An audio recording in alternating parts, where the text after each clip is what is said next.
So my stepdaughter, Ashley, she's 17, figured she ran the place while her mom was gone, helping her grandma after knee surgery. 2 weeks Laura was supposed to be away, and Ashley promised eye rolls and all no parties. Yeah, right. Laura and I had laid down the law before she left. Rules, chores, curfew, the whole 9 yards, especially no parties. I'm usually hands-off with the parenting stuff, but Laura made it clear I was in charge. The first week went fine.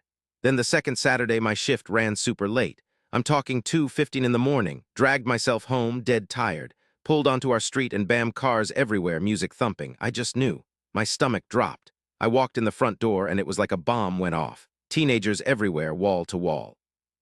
Beer cans, sticky red cups, smelled like a brewery and a pot shop threw up in there. It was a disaster. Ashley just smirked and went on about how her dad wouldn't tell on her. But I didn't have to.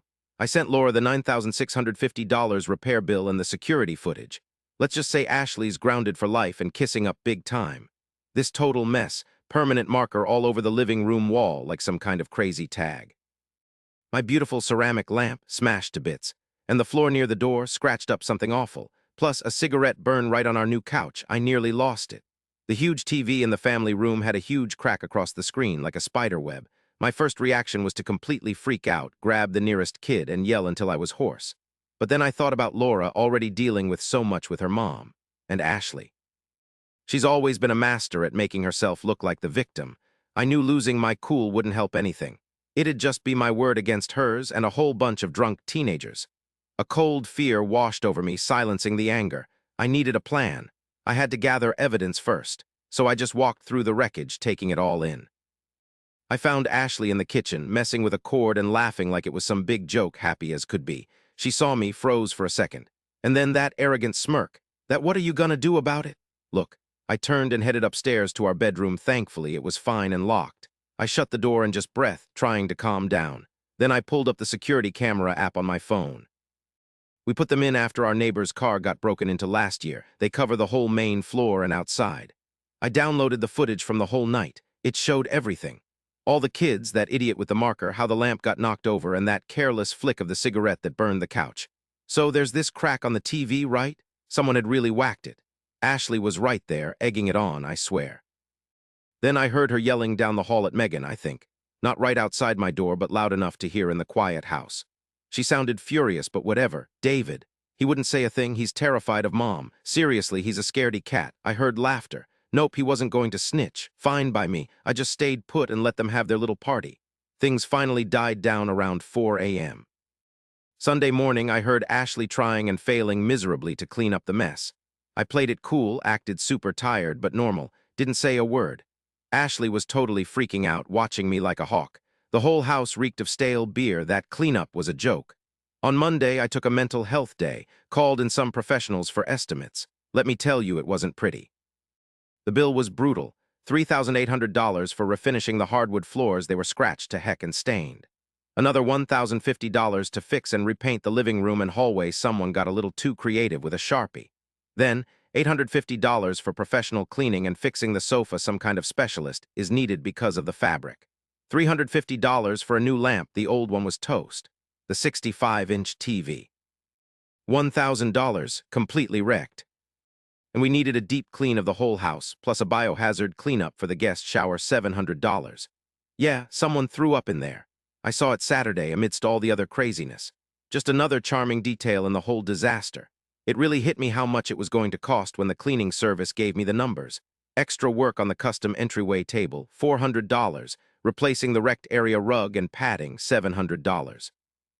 The grand total was $9,650, not an estimate, the real deal. I put it all together. I had a detailed list, photos of everything, the quotes in a PDF. I even saved the crucial clips from the security footage, the damage unfolding. Ashley was right in the middle of it all.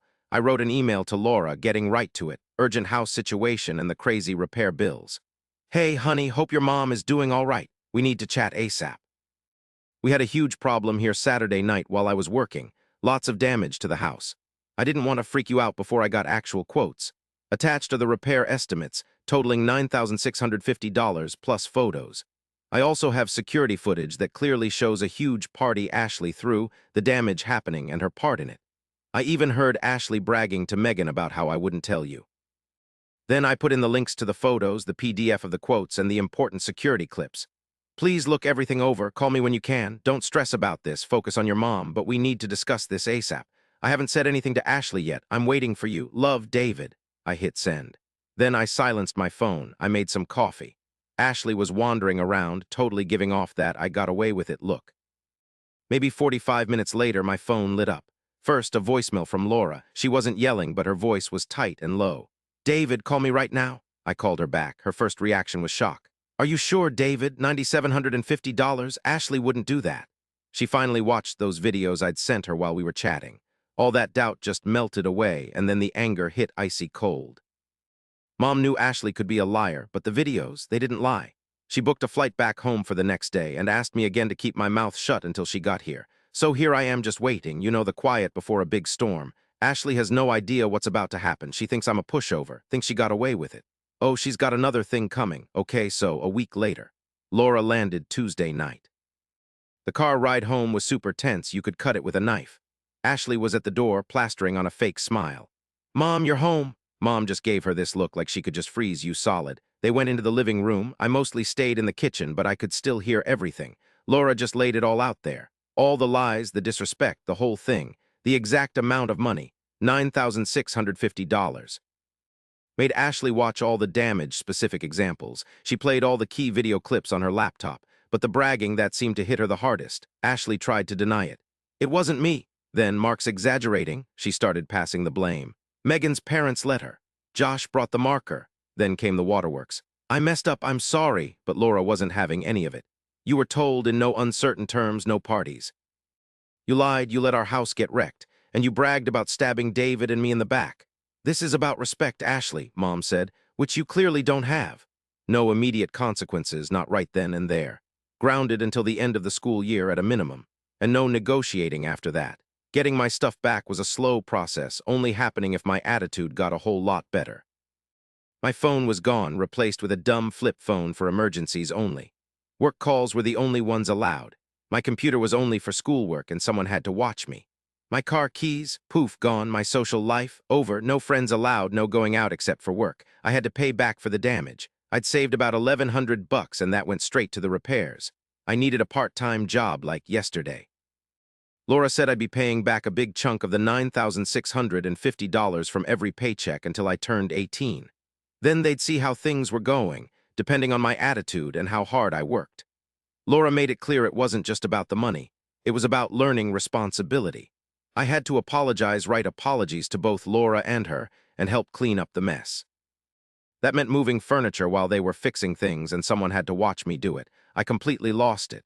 A full-blown meltdown, screaming, crying, the whole "you're ruining my life" thing. It's not fair, David hates me, he set me up. Laura stood her ground. David didn't set you up, she said. He just showed everyone what you did. You need to take responsibility for your actions this past week. It was freezing, seriously cold, the way she was with me. I was going through the motions doing schoolwork, keeping quiet, glaring at her. I did call my dad, but Laura had already given him the lowdown and sent him the bill. He gave me a piece of his mind too, apparently.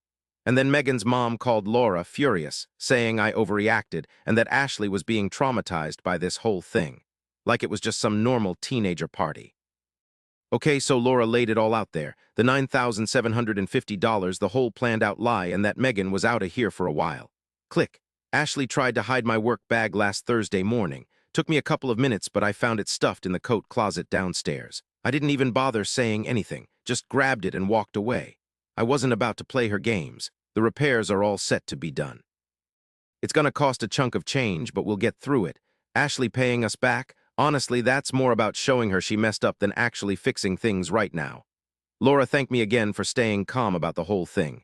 The proof was just too solid for Ashley to weasel her way out of it. She hasn't apologized, not even a little, just pure, unadulterated anger. She thinks this is just a temporary thing, but she's dead wrong. 3 weeks later, still stuck inside thanks to this whole lockdown thing. Ashley actually found a job bussing tables after a couple of weeks.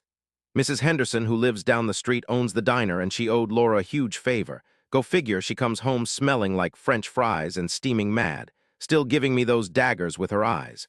Whatever. Then comes Aunt Susan. Laura's sister lives a couple hours away. Ashley somehow got her all riled up, probably using that secret phone or one of her school friends.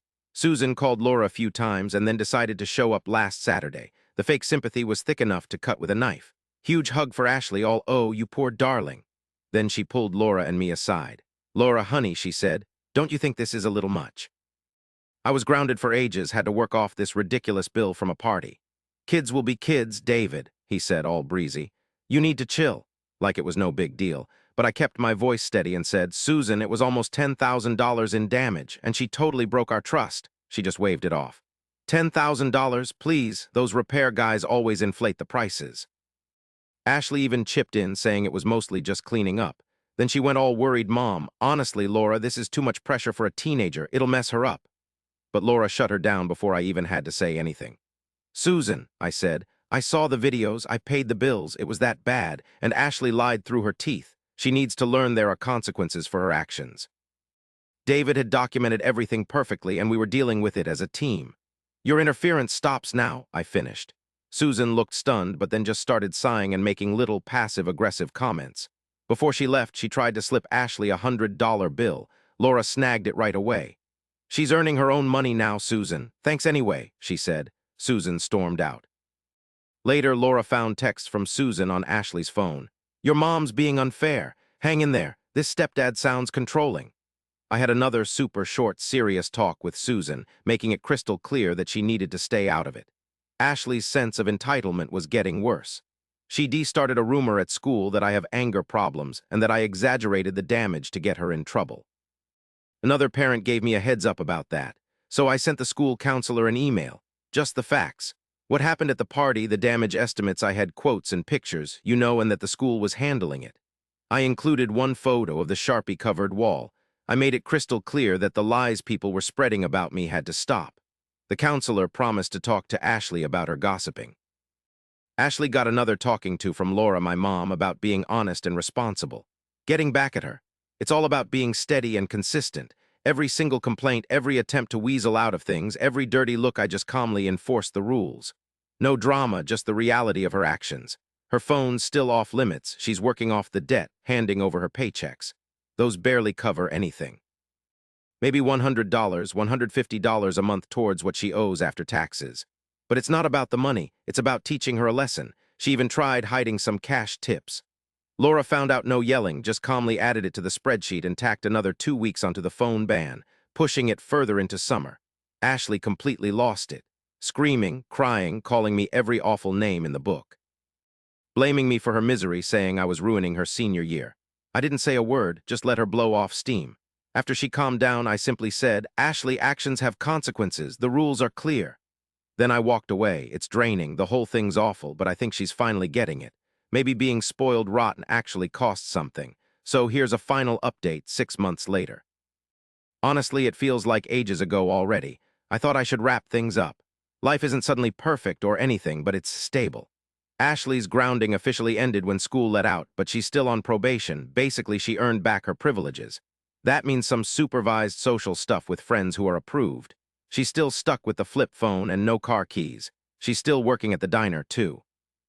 That $9,750 debt is a huge burden, and she's maybe paid like $800 towards it. It's a real grind, and she's always moaning about how unfair her life is, how she's missing out on things. She just doesn't see how her actions caused all of this. Her attitude towards me has gone from total icy fury to just putting up with me, I guess. We speak when we have to. "Is dinner ready? Your mom's looking for you." It's something, I suppose. She gave me this forced, mumbled apology months ago after Laura made her do it, but it didn't mean anything. That sense of entitlement is still there, it's just quieter. She tried one more trick a while back, crying to Laura that I was just waiting for her to turn 18 so I could convince Laura to throw her out. Laura, who had seen everything and knew the truth, wasn't fooled. David has been totally fair. He's the reason we found out what was really going on with Ashley. "This is on you. Stop trying to blame him," Laura told her. That seemed to be the end of her divide-and-conquer tactics. Aunt Susan keeps her distance, but she still sends cards. Laura sometimes thinks Ashley slips in cash, but she doesn't usually fuss unless she catches her red-handed. The lectures, those are over, and Ashley's party crew, they've vanished. People tell me I should have confronted Ashley right then and there. But seriously, watching how she acted, all smug and bragging, I knew yelling wouldn't do a thing. It would have just turned into a big mess, a he said, she said thing nobody could sort out. Getting Laura to see the proof first, and then having her back me up completely, that was the only way to get past Ashley's games. And it worked. I didn't call the cops that night, even though the thought crossed my mind as the party ended. No one got hurt. And to be honest, the idea of getting Ashley in legal trouble felt like way too much. I just wasn't ready for all that drama. It felt better this way. I heard later a neighbor called about the noise, but the cops just drove by as things were winding down. My relationship with Ashley will probably never be close again. That's fine. This wasn't about her liking me. It was about setting limits and making sure she respects our home. The whole thing wasn't about being mean. It was about calmly and steadily making her face the consequences of her actions. It was all about showing him and her that what he said was completely wrong. I took the risk, and that email did all the work. The house is quiet now. Laura and I are a great team. Ashley learned that messing with us, especially in such a disrespectful and damaging way, comes with a huge, expensive price tag. Maybe someday she'll finally get it. So, yeah, she's the one footing the bill for now. That's the story. Thanks for listening.